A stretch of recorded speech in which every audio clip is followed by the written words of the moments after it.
Previously हमने देखा था सिंबल टूल्स, आज हम देखेंगे ब्लेंड टूल। हेलो, आज का हमारा टॉपिक है ब्लेंड टूल, जिसकी शॉर्टकट की है W, और वही वाला ब्लेंड टूल आपको ऑब्जेक्ट पैनल में से भी मिलेगा, ब्लेंड, जिसकी शॉर्टकट की है alt control B। Blend tool बहुत सारे लोगों में यूज किया जाता है। उसके अलावा आपको स्टेशनरी बनानी हो, यानी कि कोई स्टेशनरी डिजाइन करनी हो, उसमें भी आप ब्लेंड टूल बहुत अच्छे से यूज कर सकते हो। ब्लेंड टूल के लिए पहले तो आपको दो शेप लेने हैं, जैसे कि मैं अभी ले रही हूं। दोनों शेप की साइज भी अलग हो सकती है, शेप का एरिया भी अलग हो सकता है, और कलर कॉम्बिनेशन भी आप अलग ले सकते हो। दोनों को सिलेक्ट रखिए। यहां से आप ब्लेंड को अप्लाई कर सकते हो, या तो ऑब्जेक्ट में चले जाएं, ब्लेंड मेक, जिससे एक लाइन जैसा बन जाएगा, यानी दो ऑब्जेक्ट के बीच में जितने भी एरिया आप बना हुआ देख रहे हैं वो डिजाइन को हम ब्लेंड कहते हैं। ओके, ब्लेंड बनाने के बाद टूल पैनल में ब्लेंडिंग में जाइए, डबल क्लिक कीजिए एंड प्रीव्यू ऑन कर दीजिए। स्पेसिंग के अंदर आपको तीन एरिया मिलेंगे। पहला मिलेगा स्मूथ कलर। स्मूथ कलर के अंदर आप स्पेसिफिक कितने सारे शेड्स बना सकते हो, यानी दो कलराइजेशन के डिफरेंस को आप एक दूसरे में मेल करने के लिए ये स्मूथ कलर यूज कर सकते हो। अगर मैं उसकी बॉर्डर बंद कर दूं, यानी ओके करके सिलेक्ट करके आप उसकी बॉर्डर बंद कर दीजिए। सिलेक्ट कीजिए ऑब्जेक्ट को, बंद कीजिए बॉर्डरिंग। देखिए आपको एक स्मूथ रेस जैसा दिखेगा, राइट? शेडिंग का एक रेस दिख रहा है, वो स्मूथ कलर के कारण बना है। ओके, वापस उसके अंदर चलते हैं। स्पेसिफिक स्टेप है, यानी कि 127 की जगह मुझे इन बिटवीन, यानी हमने जो दो ऑब्जेक्ट लिए हैं उसके बीच में खाली 10 चाहिए, तो आप प्रीव्यू ऑन कीजिए। आपके पास 10 अलग अलग शेपिंग आ जाएंगे इन बिटवीन आपके दो शेपिंग के। उसके बाद है डिस्टेंस। आप एक सा डिस्टेंस मेंटेन करने के लिए भी यूज कर सकते हो, जैसे कि यहां पे मैं लिख रही हूं 50 PT एंड प्रीव्यू को ऑन ऑफ कीजिए।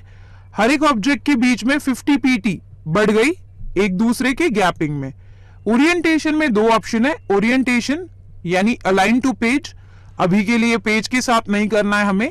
क्यों नहीं करना है? क्योंकि हम पेज से काम नहीं कर रहे हैं, हम सीधा ब्लेंडिंग से काम कर रहे हैं, इसलिए हम यहां पे अलाइन टू पाथ रखेंगे और ओके कर दीजिए। समझे? अगर मैं ब्लेंड को सिलेक्ट करके मूव करना चाहूं या तो फिर एडिट करना चाहूं, तो इजीली हम एडिट कर सकते हैं डबल क्लिक से, जिससे आप किसी को भी शेप दे सकते हो, आप जगह बदल सकते हो, कलराइजेशन बदल सकते हो, तो एक अच्छा खासा ब्लेंड आपको बना हुआ दिखाई देगा।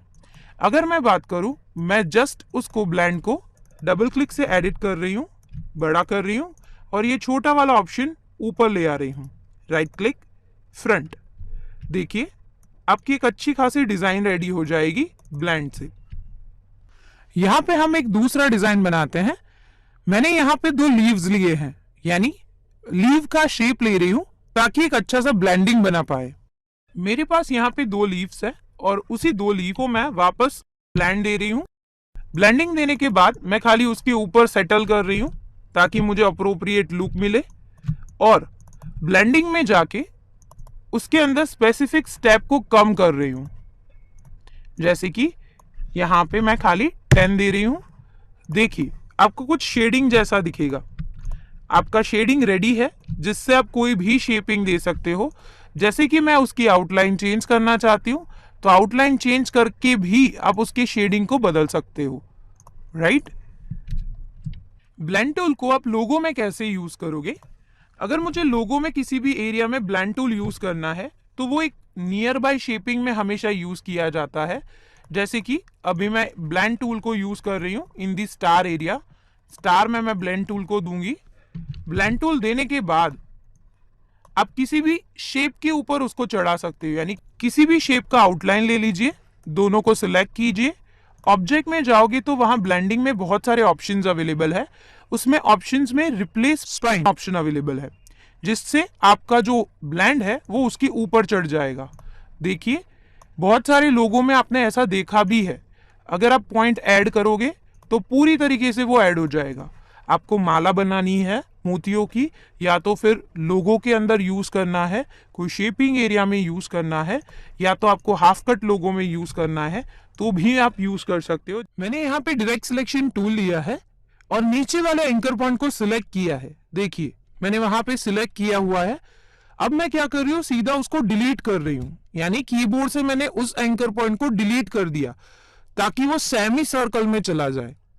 इतने सारे मुझे ना चाहते हुए तो ब्लेंडिंग में चले जाए, इतने सारे ब्लेंड अगर आपको नहीं चाहिए स्टेप्स में, तो मैं जस्ट उसको 5 कर रही हूँ।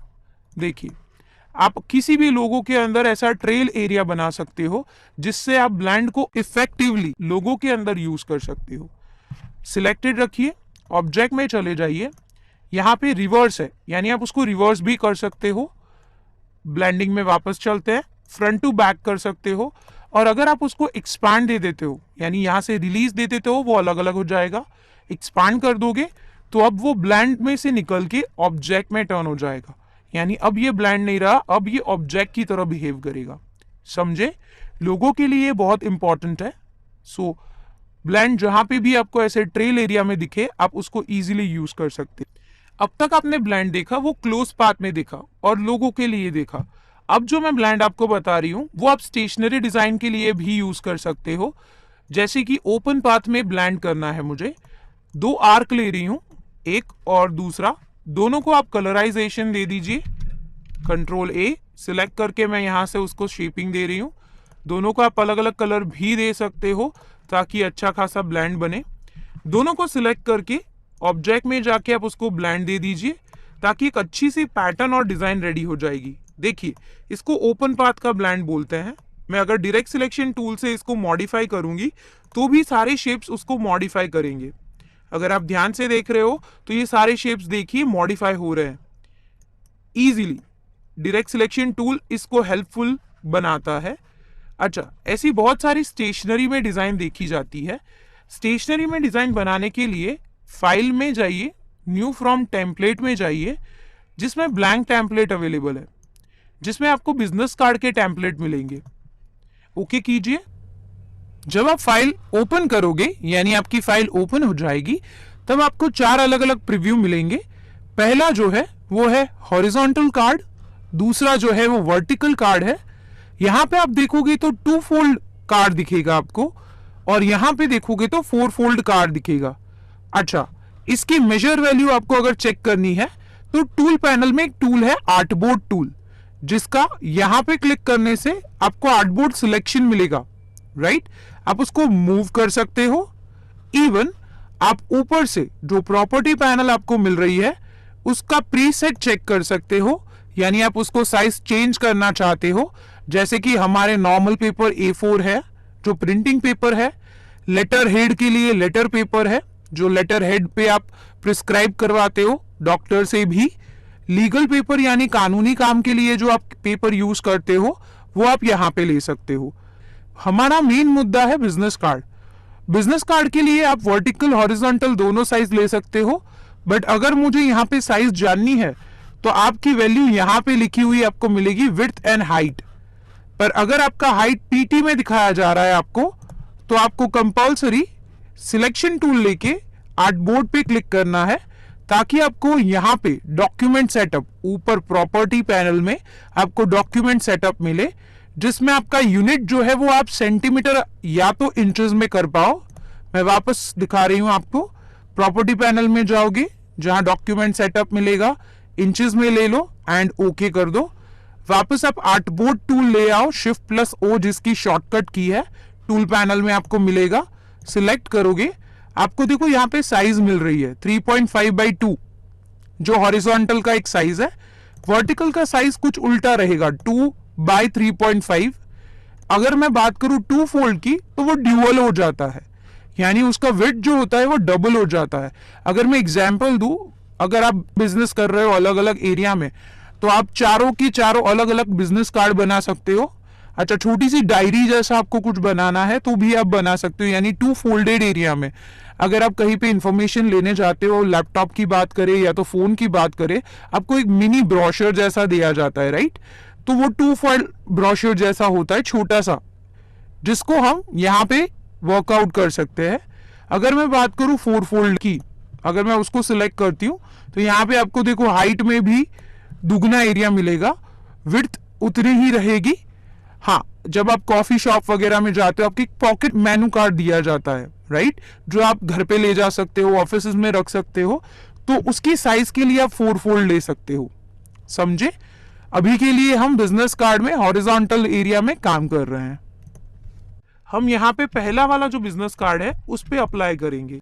जैसे कि मुझे एक परफेक्ट एरिया में चाहिए, मैं यहाँ से बिजनेस कार्ड के लिए एक परफेक्ट शेपिंग बना रही हूँ और कलर फील कर लेते हैं। आपको जो भी क्लाइंट के लिए कलर चाहिए आप ले लीजिए। आउटलाइन को मेक श्योर कीजिए, आप बंद कर दीजिए। बिजनेस कार्ड में हमेशा कंपनी का नाम आता है, कंपनी का लोगो आता है, जो रिस्पेक्टेड पर्सन है उनका नाम, फोन नंबर और नीचे कंपनी की एड्रेस डिटेलिंग्स दी जाती है, राइट। पर अगर मुझे डिजाइनिंग एरिया करना है, जैसे कि हमने ये ब्लेंड करा, वो ब्लेंड मुझे यहाँ पे पेस्ट करना है, तो आप उसको डिजाइनिंग के तौर पे इसमें यूज कर सकते हो। जैसे कि अभी मैं ब्लेंड को सेट कर रही हूँ, पर बहुत सारी ब्लेंडिंग ऑप्शंस जो है वो मेरे एरिया से बाहर जा रही है। उसको सेटल डाउन करने के लिए आप उसको मास्किंग दे सकते हो, जो हमने अर्लियर टॉपिक्स में पढ़ा है। ओके, मास्किंग देने के लिए जस्ट आपका जो बैकग्राउंड है उसको सिलेक्ट कीजिए और कॉपी करके फ्रंट में ले आइए। ऑब्जेक्ट को सिलेक्ट कीजिए, पीछे वाले ब्लेंड को सिलेक्ट कीजिए और दोनों को सिलेक्ट करके ऑब्जेक्ट मेनू में क्लिपिंग मास्क में मेक कर दीजिए। देखिए आपकी अच्छी खासी डिजाइन रेडी हो गई। डबल क्लिक करके इनसाइड जाइए, ब्लेंड को सिलेक्ट कीजिए और ऑपेसिटी का यूज करके हम किसी भी ऑब्जेक्ट का ट्रांसपेरेंसी कम ज्यादा कर सकते हैं। सिलेक्ट कीजिए और आप उसको ऑपोसिटी कम कर सकते हो, जिससे आपका ब्लेंड दिखेगा भी और एक पैटर्न के तौर पे दिखेगा। समझे? आज हमने देखा ब्लेंड टूल। नेक्स्ट लेक्चर हमारा रहेगा ग्राफिक स्टाइल।